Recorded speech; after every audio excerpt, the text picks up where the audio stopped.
My next guest has the answers. Please welcome to the show, Keith Fitz-Gerald. Keith, I think we both know what should happen. The real hard question of the day is, what will happen? What do you think? Well, I tell you what, I want to break out the magic 8-ball right about now, give it a good shake and see what comes up.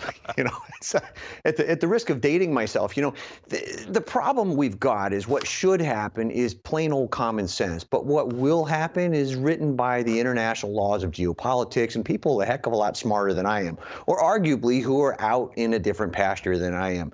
I think we've got to stay simple. We got to stick to our knitting, and we got to stay to what puts food on the table right now.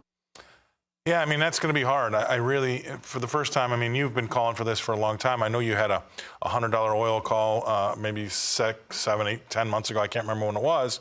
But, boy, that's been proven to be right. And I think that are we going to see the Fed try to raise interest rates into a weakening economy? The interest rates don't do anything. Inflation continues to march on, and we start to see people losing their jobs because of the interest rate hikes. That's a tough question. I hope that the Fed is smart enough to take a piece out of the playbook and just say, we need to set this aside for now. Because if you take a look at what happens to interest rates, the last thing you want to do is raise this into a market where growth is slowing, where resource prices are already high, but they may not have a choice, because to not do that would be tantamount to admitting they were wrong again. They missed the inflation in formation, they missed the transitory call, and now they're missing the opportunity to deal with it. They don't live in the real world like the rest of us do. Now, flip that around. At the end of the day, one of the things we do know from history is that eventually this stuff will come under control. I think oil may top out at $125 a barrel or so, nice round number, outside chance of 150, but a whole lot of stuff is going to go wrong in Ukraine and Eastern Europe for it to get to those levels. So if we assume that things are going to improve, then yes, we are going to hear from the president tonight about supply chain improvements. They may not be immediate, but that's an optimistic move. We're going to hear, just like we did from the secretary, about changes they're going to be putting food on the table, how our American farmers are going to meet those March contracts, dip into those June contracts. That's going to be a positive. And finally, we're going to learn from the president, hopefully, what concrete steps are going to be taken to better the situation now. That's a very different calculus.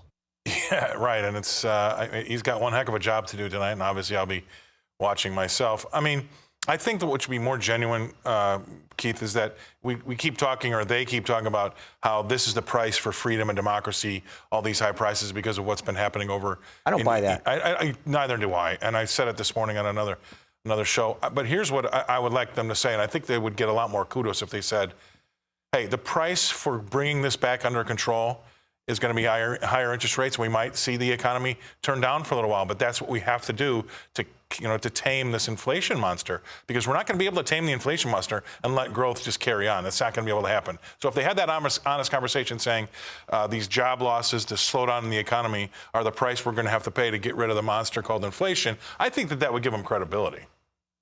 Well, I do too, but when was the last time you ever heard a politician said something that was the truth as opposed to what's going to get him or her reelected? Right. I mean, it just, if we were having this conversation around the dinner table, I have no doubt that the president, and I don't agree with his policies, I don't agree with his politics, fine, but if we were talking person to person, I have no doubt that a sitting president, regardless of whether it's this president or not, a sitting president would say, yes, I understand what's happening, I want to do something for the American people, but you can't say that in the public light. Why is beyond me? Because this, above all else, this is the time where we need common sense. We need a dinner table conversation. And if the State of the Union comes across like that, as opposed to posturing and politicking and green lighting an agenda, then you know what? I do think the American people step up, because that's what this nation is really good at.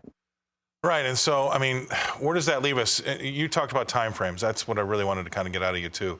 What are your thoughts? I mean, you talked about $125, $150 barrel of oil, too. Are we looking at something that's going to persist through the summer and into next spring?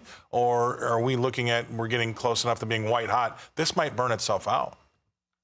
I don't think it's going to burn itself out, unfortunately, but timing is tough, because I think that the Ukraine situation is a wild card. We have no way of predicting what Mr. Putin is going to do or not do next. He's playing hardball. The Russians are not known for backing off. They play tough, and the world knows it. Now, the way to flip this around, again, how does it relax? When does it relax? We certainly don't know the answers to those questions right now.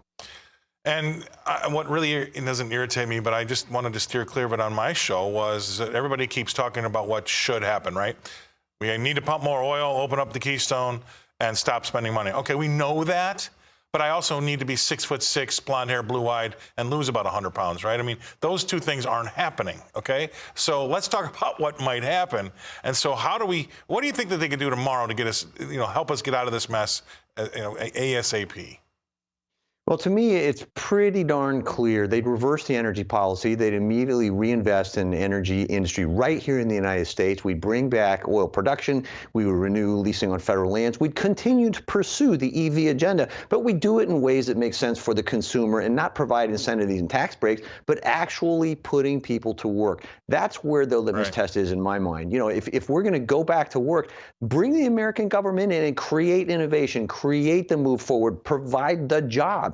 Don't just jawbone about providing these things, because we confuse in this country lately having a plan with actually doing something. And that, to me, is the inexcusable error here. Well, one thing that Vilsack did say that I liked, he'd be positive, and we need to be more positive. I love the Secretary's comments in that, in that regard. Be positive, stay focused. Those are near and dear to my heart, because from an investing standpoint, that is how you build the future, and profits 100%. Will follow if you take care of those things. Thank you very much, Keith Fitz-Gerald. Really appreciate you being on the show. Your awesome comments. All right, let's take a look. Hi, it's Keith here. Thanks for checking out today's highlight clip. What'd you think? Did I make sense? Is there something you'd like to add? Make sure you leave a comment down below, and of course, click subscribe to keep up right here on YouTube, or sign up for the email newsletter at the link below. You can also find me on Twitter and Instagram for my real-time thoughts on markets, analysis, and a whole lot more.